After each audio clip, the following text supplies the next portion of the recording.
você deve fazer é ter uma estratégia de estudo. E quando a gente fala em ter estratégia de estudo, a primeira coisa que tem que vir na cabeça é ter contato diário com o instrumento.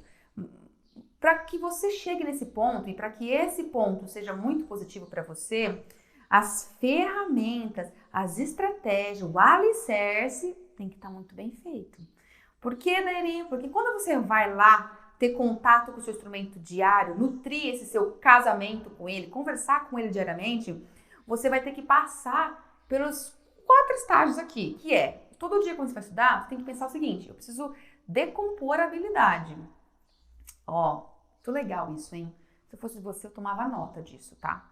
O que é decompor a habilidade? É você sempre pensar do macro para o micro. É você dividir a sua forma de estudo do grande para o pequeno. Não adianta você ficar estudando uma música inteira, do começo ao fim. Isso, por exemplo, é muito improdutivo.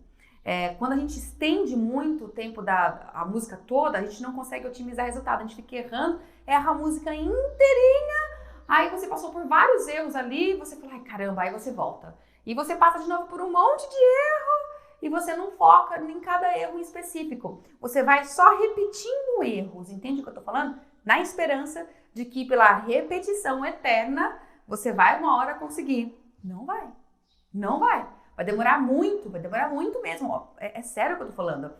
A gente tem que ir do macro pro micro, tem que decompor a habilidade, tem que dividir em pequenas habilidades. Poxa, nessa música aqui de 2 páginas, eu errei já na 3ª pauta. Então pode ser que é porque a 3ª pauta ela faz parte da primeira frase ou do primeiro período musical. Então você tem que entender que você tem que parar e condensar já esse primeiro período aqui e falar, vou estudar ele. E quando você vai estudar ele, você tem que ter a segunda coisa, que é aprender o suficiente para se autocorrigir. Como assim, Dani? Isso tem a ver com a base pronta. A gente às vezes aprende ou não aprende às vezes. Como se corrigir? Você está vendo que está errado e aí você começa a ter só o hábito de repetir. Mas repetir não corrige o erro. Se a gente não tem um olhar de raio-x, o que está acontecendo? O que está fazendo eu errar? Então, por isso, aprender o suficiente para se autocorrigir. É aquele olhar de raio-x mesmo, sabe? De quem enxerga ali uma estratégia de estudo que não está eficiente. Então, você consegue julgar e você fala, poxa, meu problema é no ritmo. Ai, eu não estou conseguindo fazer essa leitura rítmica certa. É aqui o problema. Eu sempre digo que você tem que tocar e toda vez que você vai repetir, que você sente que você tem que repetir, você tem que se perguntar, mas eu vou repetir por quê? O que eu quero melhorar? Se você não se pergunta e não consegue dar uma resposta concreta, é melhor você não repetir. Porque você vai repetir, a mielina vai ser jogada, lembra a mielina, nossa amiga, aquele isolante neural que sempre o cérebro produz quando está fazendo uma repetição. Ele joga uma camadinha de mielina ali para fortalecer essas conexões, para elas serem cada vez mais rápidas. E aí você está repetindo o erro e a mielina passa por cima, erro, legal, quando esse erro. Aí você repete de novo, erro, e a mielina, opa, outra camadinha. E tá ficando cada vez mais ágil em cometer erro. Você vai falar, por que eu vou repetir aqui exatamente? O que eu tenho que conseguir corrigir? O que eu não tô fazendo certo? É a afinação?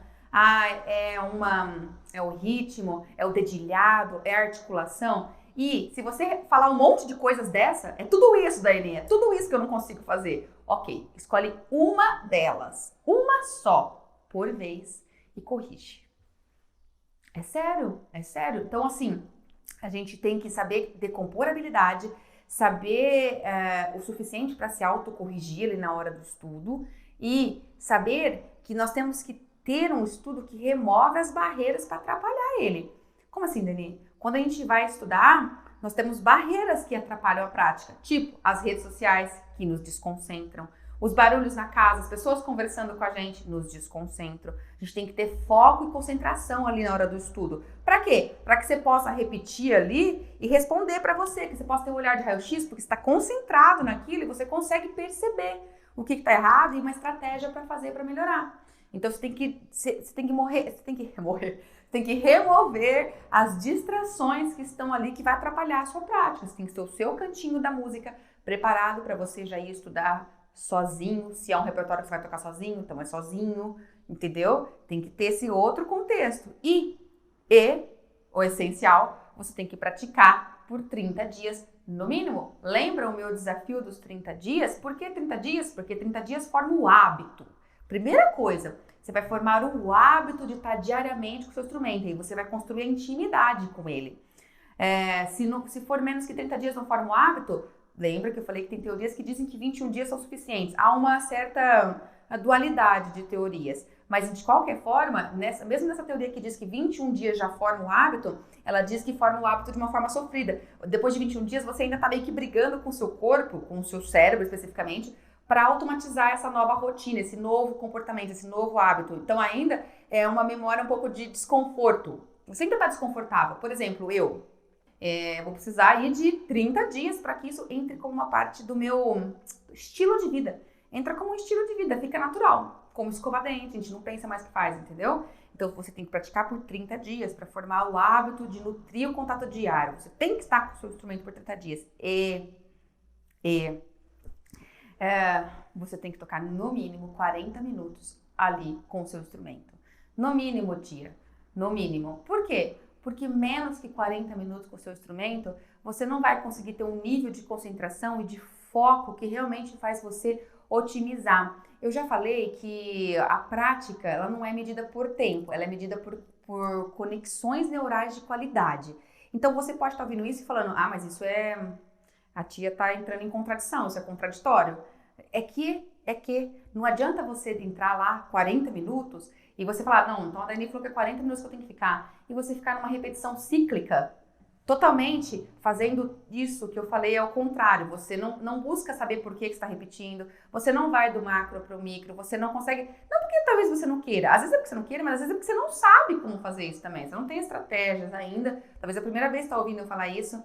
Então, ainda que você fique 40 minutos lá, que é o tempo mínimo necessário, se você não tiver um direcionamento do seu estudo, ele não vai ser produtivo, não vai ser eficiente e não vai fazer com que você construa a sua habilidade. Então, a qualidade do estudo, assim, a eficiência do estudo não é medida pelo relógio, mas pela qualidade das conexões neurais. Ainda assim, os 40 minutos são o mínimo que você tem que fazer diariamente. Vocês vão perceber, quando vocês começarem a nutrir a intimidade com o seu instrumento, que esses 40 minutos passam voando. Quase não dá tempo de fazer o que é necessário. É verdade. E aí, talvez, você fala, Daiane, mas eu não tenho 40 minutos diário. Nós já fizemos lives falando sobre isso. Será que não tem 40 minutos diário? E nós vamos falar mais sobre isso, tá? Não compete hoje a gente entrar nesse quesito. Vamos deixar essa conversa para um outro momento que eu acho que ela é muito importante. Só que é importante já falar para você que você precisa de um tempo ali diário com o seu instrumento que vai te dar muito prazer depois, tá? E lembra, quando você começar a tocar, você vai passar pela barreira da frustração. Essa é a barreira que a gente enfrenta logo de cara, assim, quando a gente vai começar a aprender instrumento. A gente acha que a gente não se sente capaz e aí quando você começa a tocar, se você vê que você não é capaz, você fala, não sou capaz, não sou. É porque você está passando pela barreira da frustração e do medo. Porque isso é natural, a barreira emocional que a gente tem quando a gente sai da zona de conforto para começar a assimilar uma coisa nova, ela vem o medo junto. E a gente tem esse desafio emocional de lidar com isso. Então, assim, persistência, você tem que pensar o que me motiva para continuar aqui. Isso tem que te acompanhar direto, tá? O que te motiva? Você tem que estar muito claro, o que eu quero com a música. Porque vai chegar o momento que você vai falar, eu já sei que o talento não é nato, mas eu não consigo. Então vai chegar aquele momento e a motivação vai ter que ser muito forte ali para te sustentar, entendeu? Motivação, mas atitude também.